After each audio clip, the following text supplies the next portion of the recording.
La 7e édition du concours de robots de la Haute École Arc Ingénierie s'est déroulée le vendredi 6 septembre 2013 au campus Arc de Neuchâtel.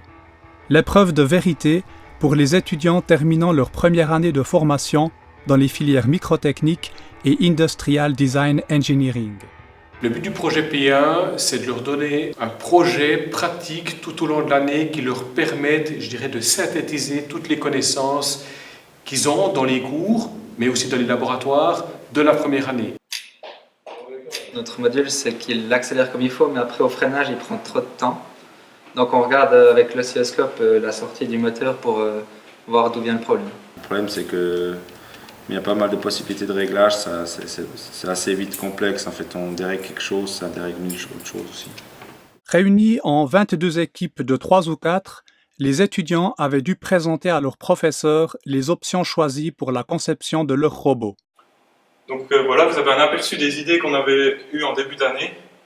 Donc on se demandait si on allait faire une propulsion à la barre, au sol, si on allait utiliser des chenilles ou des roues. Sur toutes les cibles, vous êtes à la vitesse max ou bien vous accélérez, vous arrivez à la vitesse de palier avant la première cible. Chaque année, le défi est différent. Ainsi, lors de la première édition du concours de robots en 2007, les étudiants avaient dû fabriquer un robot capable de grimper à une corde. L'année suivante, le robot devait traverser un tube rempli d'eau. Pour cette 7e édition, l'épreuve s'apparente à un biathlon. Le robot doit se déplacer le plus rapidement possible le long d'une barre de 3 mètres en marquant 5 cibles au passage. Vous espérez faire quel temps? On espère faire 3 secondes 3 avec toutes les cibles atteintes. Le jour J, quelques 200 personnes étaient venues assister au concours. Une petite précision, le marquage est nettement plus important que la vitesse.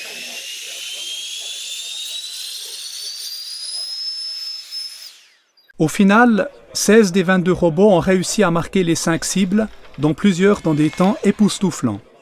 Il fallait ainsi descendre en dessous de 1,7 secondes pour monter sur le podium. À ce jeu, c'est Buzz Lightyear qui a mis tout le monde d'accord en réussissant 1,1 seconde à son deuxième essai.